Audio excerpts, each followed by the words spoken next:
오늘 성경 말씀은 우리 예수님께서 마태복음 5장부터 7장까지 산상수훈의 말씀, 산 위에서 말씀을 전하시고 이제 배에 오르시어서 호수 건너편 마을로 가시는 장면입니다.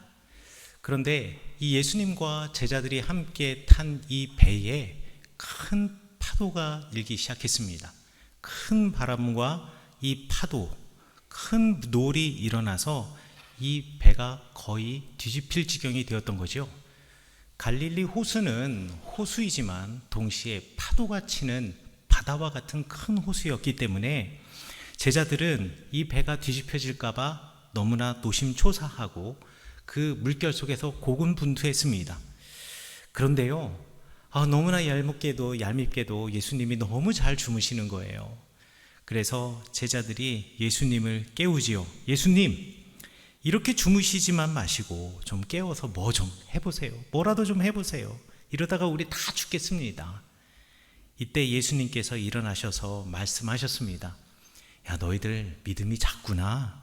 그러고서는 바람과 바다를 꾸짖으시니 바람과 바다가 잔잔하게 되었다라는 것이 오늘 성경의 말씀의 이야기입니다. 제가 예전에는요, 이 이야기를 읽으면서 이런 생각을 했습니다. 야, 이 예수님의 제자들도 진짜 답답한 사람이다. 자신들이 타고 가는 배에 분명히 예수님이 타고 계시는데 아무렴 이 배가 뒤집혀질까봐, 아무렴 이 배에 타고 있는 사람이 죽을까봐 그게 겁이 나서 이렇게 호들갑을 떠는가. 제가 그렇게 제자들을 좀 한심하게 생각을 했습니다. 왜 그렇게 생각했을까요? 저는 이미 결말을 알고 있기 때문에 그렇습니다. 예수님이 그럴 분이 아니시잖아요. 예수님은 호수와 그리고 바람과 파도를 잔잔하게 하실 수 있는 분이시잖아요. 근데 저는 결말을 알고 있지만 제자들은 모르잖아요. 아마 그래서 제가 이 제자들을 그렇게 생각했을지도 모릅니다. 그리고 또 제가 이 본문을 가지고 그동안 제가 학생 때부터 시작을 해서 어릴 때부터 시작해가지고 수많은 목사님들과 전도사님들께서 설교를 하셨는데, 설교를 하실 때 뭐라고 말씀하셨냐면 이 두려워하는 제자들을 보며 이 믿음 없는 사람들이라고, 어떻게 예수님과 함께 있는데 이렇게 두려워할 수 있냐고 그렇게 질책하시는 말씀을 들었기 때문에 아마 제가 또 이 제자들의 이야기를 읽으면서 그런 저의 선입견이 그렇게 판단을 했던 것은 아니었던가. 그런데 여러분, 사람들이 가지는 많은 걱정과 두려움이 있습니다. 불확실한 내일, 그 내일 때문에 갖는 우리의 불안과 두려움, 또 내가 어떤 일을 하고 있는데 내 이 사업장과 일터, 이것이 과연 성공할 것인가 실패할 것인가, 이것에 대한 불안과 두려움, 또 경제적인 문제라든가 자녀 교육의 문제라든가 가족 관계의 문제라든가 헝클어지고 또는 위험하고 벼랑 끝에 서 있는 것 같고, 이 수많은 불안과 두려움들이 있습니다.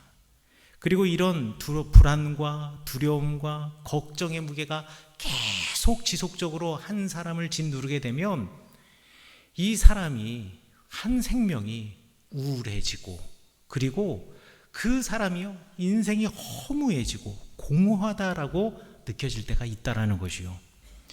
여러분, 혹시 살아가면서 진짜 생뚱맞게 무슨 뭔가가 있는 것도 아닌데 어느 날 갑자기 막 눈물이 나려고 하는 때가 있나요?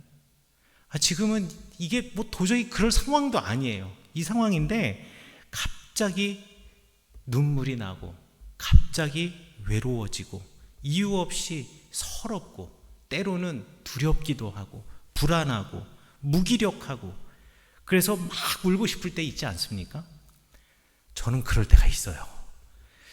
여기 여성분들 중에 갱년기를 지나신 분들은 그런 경험 한 번쯤은 다 해보셨을 겁니다. 그런데 꼭 갱년기가 지나지 않다 그래도요, 그럴 때가 있어요. 여러분, 남자들도 갱년기 있습니다. 여러분의 남편이라고 그럴 때가 없겠습니까? 남자들도 마찬가지입니다. 갑자기 어느 때 울고 싶을 때가 있어요. 그러면 어떡하시나요? 물론 저는 교회 나와서 기도하면서 옵니다만, 그러나 그것만으로 그렇게 하지는 않습니다. 그것만으로 충분하지 않습니다. 그래서 어떻게 하냐면요, 갑자기 밤에 그럴 느낌이 오잖아요. 그러면 밤에 거실 불 다 꺼져 있는데 텔레비전을 보는데요, 슬픈 영화를 보면 돼요. 슬픈 영화를 보면서 그냥 울면 돼요. 그러면 그거는 제가 그 영화 때문에 우는 거지 창피하게 뭐가 두려워서 우는 게 아닌 거거든요. 그래서 저희 아내도 제가 슬픈 영화를 볼 때가 되면 아이고, 저 남자가 또 오늘 뭔가 있나 보다, 이런 생각을 하는 것 같아요. 모든 사람이 그렇습니다. 어느 순간 불안할 때가 있고 또 두려울 때가 있고, 그리고 그 감정이 나를 짓눌러서 허무하거나 공허해질 때가 누구나 있는 것 같습니다. 여러분, 교회에서 신앙생활을 하면서 하나님을 내 인생의 주인으로 고백하며 예수님의 길을 걸어가는 우리 기독교인들, 이 기독교인들에게 불안과 두려움이 있을 수 있을까요? 제가 정답을 알려드리겠습니다. 제가 웬만해서는 정답이란 얘기를 하지 않는데, 왜? 사람마다 다 다르기 때문에. 그러나 이것만은 제가 정답을 말씀드릴 수 있습니다. 여러분, 교회에서 신앙생활하면서 하나님을 나의 인생의 주인으로 고백하고 내가 예수님의 길을 걸어가는 사람일지라도 불안과 두려움과 허무함은 누구나 느낄 수 있습니다. 오히려 두려움이라는 감정은, 불안이라고 하는 감정은 내가 건강하다라는 반증이기도 합니다. 왜냐하면 사람에게는 두려움이 있기 때문에 위험을 당하지 않게 되는 거죠. 불이 뜨겁다라는 두려움을 모른다면 그 불을 만질 것 아닙니까? 뜨거운 물을 만지면 안 된다라고 하는 두려움과 그리고 그에 대한 경각심이 없다 그러면 우리는 화상을 입을 거예요. 그렇기 때문에 어찌 보면 불안과 두려움이라는 것은 인류가 살아남기 위해서 우리가 가지는 본능이고, 우리가 인간으로 살아있는 한 이 불안과 두려움과 걱정과 공허와 허무함은 이거는 항상 우리와 함께 있는 것일지도 모르겠습니다. 그럼 제가 이렇게 물어볼게요. 그러면 우리와 늘 동행하시는 예수님이 우리 곁에 계시는데 우리에게 어려운 일이 닥쳤을 때 불안하고 두렵고 떨리고, 그리고 그 마음, 그 무게가 계속 켜켜이 쌓이다가 그것이 나를 짓눌러서 우울해지고 공허하고 허무해진다고 한다면 우리는 신앙이 부족하거나 신앙이 없는 사람일까요? 그런 것 같지는 않습니다. 왜냐하면 성경에도 이런 사람들의 예가 너무나 많기 때문에 그렇습니다. 엘리야라고 하는 예언자가 있습니다. 이 엘리야라고 하는 예언자는요, 하나님과 대화하던 예언자예요. 그런데 하나님과 대화하던 이 예언자가 하나님께서 이 엘리야에게 그 입에 말씀을 담아주셨습니다. 어떤 말씀을 담아주셨냐? 너 아합에게로 가라. 그때 당시에 왕이 아합이었는데요, 너 아합에게로 가라. 이 아합은요, 이세벨이라고 하는 페니키아의 공주와 결혼을 해서 여호와 하나님의 길을 떠나서 바알과 아세라, 그러니까 다른 신들의 길을 따라서 살아가고 있었던 왕이었습니다. 그 왕인 아합에게 찾아가서 너의 그 죄 때문에, 이세벨로부터 들어온 죄 때문에, 그리고 네가 온 이스라엘을 이렇게 죄 가운데 몰아넣었기 때문에 앞으로 수년 동안 비가 내리지 않을 것이고 심지어는 이슬도 내리지 않을 것이다 라고 너 선포해라. 여러분, 엘리야의 마음이 얼마나 뛰었겠습니까? 그런데요, 성경에 보면 엘리야 하나도 안 두려웠나 봐요. 아합에게 가가지고 그 말을 담당하게 전합니다. 그리고 난 다음에 하나님께서는요, 그 엘리야의 생명을 살려주시고 보호해 주셨어요. 그래서 그 3년의 긴 가뭄의 기간 동안 엘리야에게 너 요단 앞에 그리시네가에 가가지고 거기 있는 한 동굴에서 거주하고 있어라 라고 명령하셨고요. 그 엘리야가 하나님의 명령에 따라서 그곳에 갔을 때 아침 저녁으로 까마귀가 날라와서 빵도 물어다 주고 고기도 물어다 주고요, 그리시네가 앞에 흐르는 물 마시면서 그 시기를 버텨낼 수 있었고, 가뭄이 엄청나게 심해서 그 그리시네조차도 말라버렸을 때는 우리 하나님께서 엘리야에게 너 시돈 땅 사르밧으로 가서 거기서 머물러 있어라. 시돈 땅은 이스라엘 땅이 아니니까 거기는 여기만큼 어렵지는 않을 거야. 물론 거기도 힘들긴 하겠지만.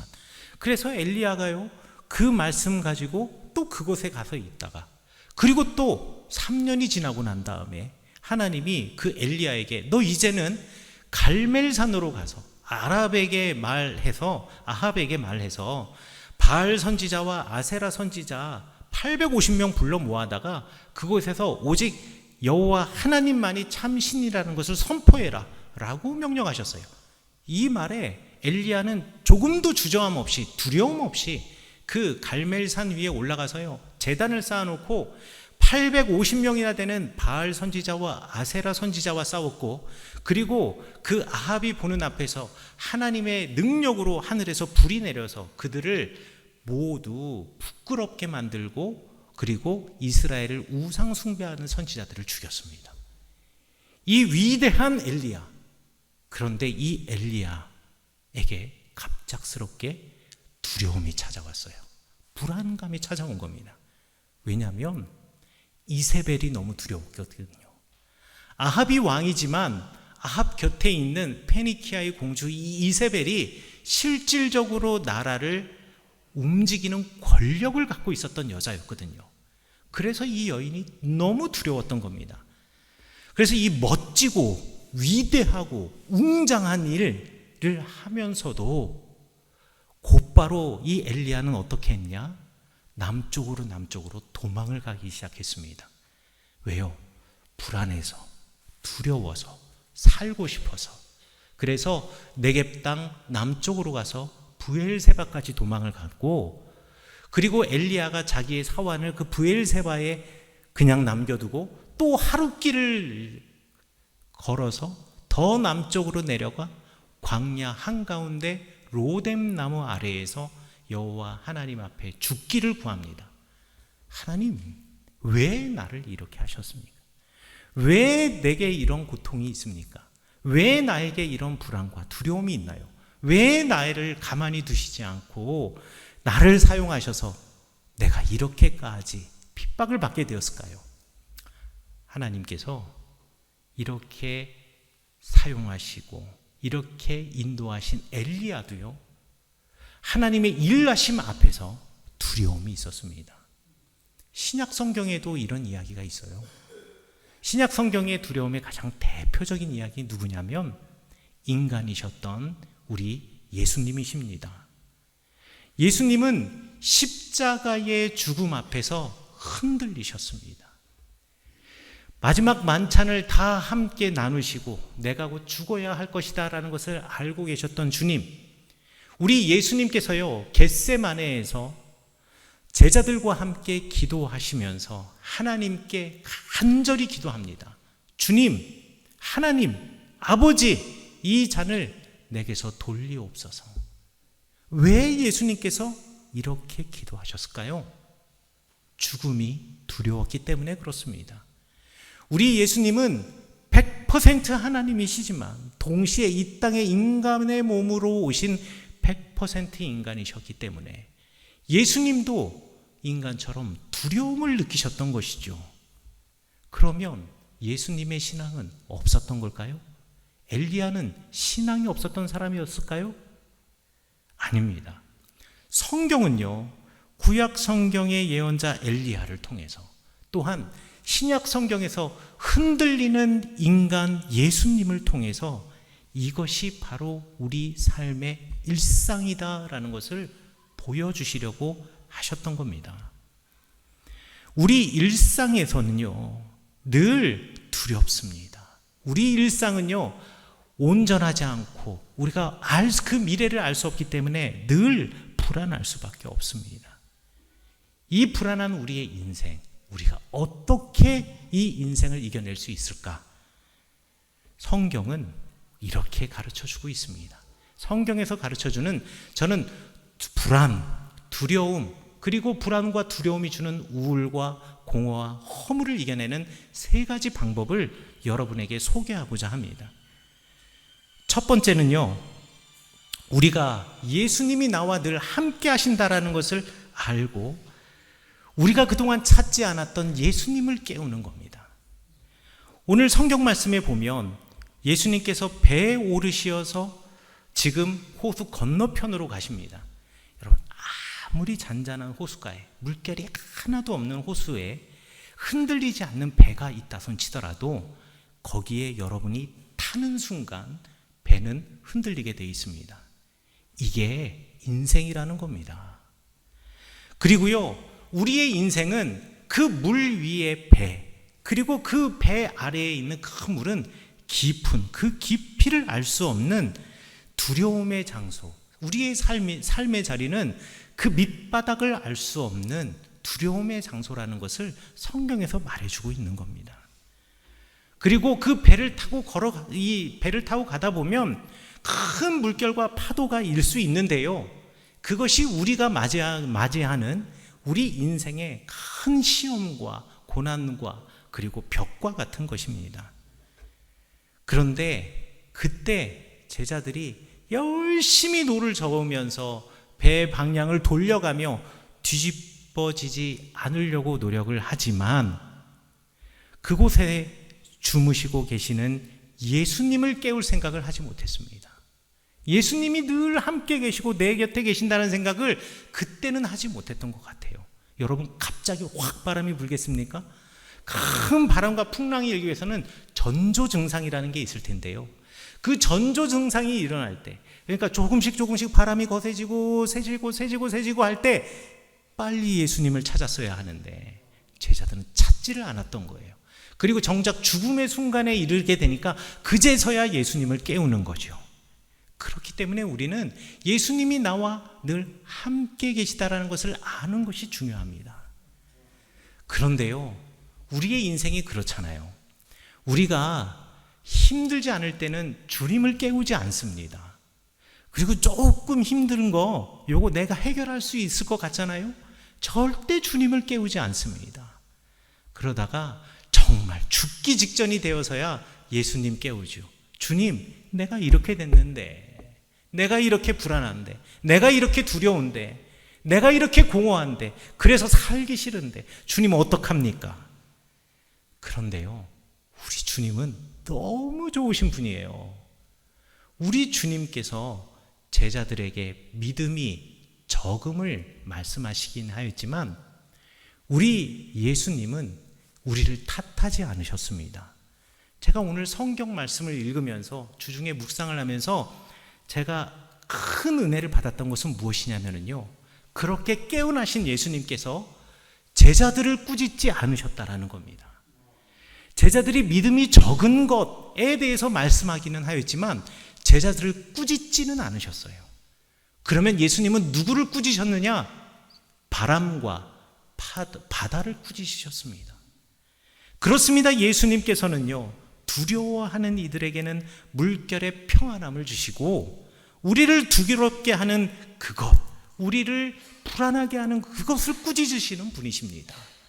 그렇기 때문에 여러분, 불안함 속에 살아가고 있다면, 두려움 속에 살아가고 있다면, 지금 우울함과 혹 나도 모를 공허함과 그리고 내 마음속에 있는 허무, 그것이 나를 휘어잡고 있다면 여러분, 예수님이 여러분과 늘 동행하고 계시고 여러분 곁에 주무시고 계시다는 것을 꼭 기억하시기 바라겠습니다. 그리고 그 예수님을 깨우시는 여러분 되시기를 간절히 축원합니다. 두 번째로는요, 보이는 대로 사는 사람이 아니라 믿음의 눈으로 믿음대로 사는 사람이 되어야 하겠습니다.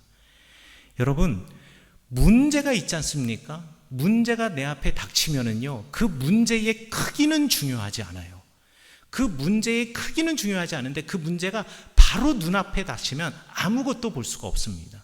여기 리모컨이 있습니다. 이 리모컨과 저를 비교해 보면 누가 큽니까? 제가 훨씬 크죠.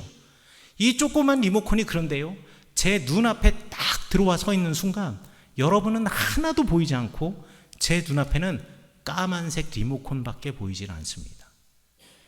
문제가 눈앞에 딱 닥쳐오게 되면은요, 사람은 요것밖에 못 봐요. 그리고 아무도 없다라고 생각합니다. 엘리야가 로뎀나무 아래서 죽기를 구했을 때 하나님께서 다시 그 로뎀나무가 있는 그곳에서 40일 주야를 걸어서 하나님의 산 호렙으로 이 엘리야의 발걸음을 옮기십니다.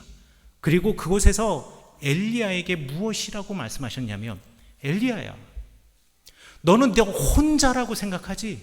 너 혼자 있다고 생각하지? 그래서 불안하지? 그래서 두렵지? 그래서 걱정이 되지? 그래서 네 마음이 너무너무 우울하고 그것이 너를 막 감싸면서 과연 이것이 하나님의 사람의 삶인가? 이 삶이 공허하고 허무하지? 그런데 네가 모르는 사실이 있어. 아직 바알에게 그리고 아세라에게 무릎을 꿇지 않은 7,000명의 사람이 이 땅에 있다는 거 왜 너는 모르니? 너 앞에 있는 이 문제 때문에 너는 너 혼자라고 생각하지만 너와 함께 일할 사람, 너와 함께 이 땅을 지켜낼 사람, 너와 함께 이 생명을 살아낼 사람들이 7,000명이나 있단다. 수많은 사람들이 있단다. 우리 하나님께서는 보이는 대로 사는 사람, 보이는 대로 사는 삶이 아니라 믿음의 눈으로 믿음대로 살아가는 사람이 되라고 우리에게 말씀하십니다. 이렇게 살아갈 때 우리는 이 불안을, 이 두려움을, 이 걱정을, 이 공허함을, 이 허무함을 이겨낼 수 있습니다. 이겨내시는 여러분 되시기를 간절히 축원합니다. 세 번째로는 우리에게 도움을 주셨던 주님의 일하심을 기억하는 것. 에베네셀의 하나님, 나에게 도움이 되시는, 도움의 돌이 되시는 그 하나님을 기억하는 것이 정말 중요합니다. 여러분, 인생에 지금 큰 파도 앞에 서 있다라고 생각하시는 여러분 인생의 파도가 이것 하나뿐이었겠습니까? 그 전에도 있었고, 그 전에도 있었고, 그 전에도 있었습니다. 여러분, 자녀 키워보시면 알겠죠?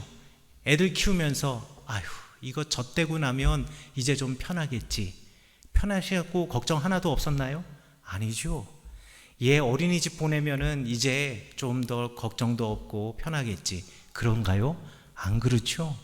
아유, 얘 학교 들어가면은 이제 좀 괜찮겠지. 그랬던가요? 아이들에 대한 걱정과 불안과 근심이 없어지던가요?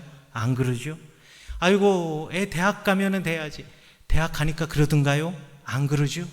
애 취업하면은 이제 내가 이제 애 걱정 안 하겠지. 취업하니까 그러던가요? 안 그러죠. 결혼시켜야 되잖아요. 결혼시키면 또 되겠지. 결혼시키니까 그러던가요? 아유, 언제 손주 나오나 또 걱정되죠. 손주 나오면 또 걱정이 없어지던가요? 아니죠. 얘네들이 어떻게 키우나 이것도 걱정이 되죠.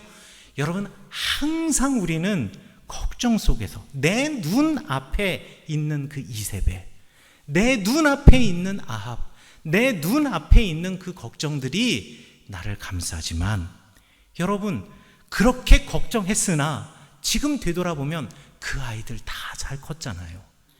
하나님께서 그때그때마다 필요한 것을 공급해 주셨고, 그때그때마다 그 상황을 잘 지나게 해주셔서 지금 여기까지 왔잖아요. 그 하나님께서 과거에도 그러셨고 오늘도 그러셨고 그리고 내일도 지켜주신다라는 그 믿음, 도움을 주셨던 주님의 일하심을 기억하며 오늘도 도우시고 지금부터 영원히 나의 도움이 되신다라는 그 믿음을 가지고 있을 때 우리는 지금 우리가 경험하는 불안과 두려움과 걱정과 공허와 허물을 이겨낼 수 있습니다. 사랑하는 성은교회 성도 여러분, 다시 한번 반복합니다. 여러분, 불안하십니까? 두려운 것 있으십니까? 걱정되는 거 있으십니까? 그것 때문에 마음이 우울해지고 허무하며 공허해지셨습니까? 예수님이 여러분과 늘 함께 계시다라는 것 기억하시면서 이겨내시기 바라겠습니다. 여러분 곁에 주무시고 계시는 그 예수님을 깨우시기 바라겠습니다. 그리고 그 깨우신 예수님께서 우리를 꾸짖지 않으시고 믿음 없음을 꾸짖지 않으시고 오히려 우리를 두렵게 하는 바람과 파도를 꾸짖으신다라는 그 믿음을 가지고 예수님 찾으시는 여러분 되시기를 간절히 축원합니다. 또한 보이는 대로 사는 삶이 아니라 믿음을 가지고 믿음대로 살아가시는 여러분 되시기를 간절히 축원합니다.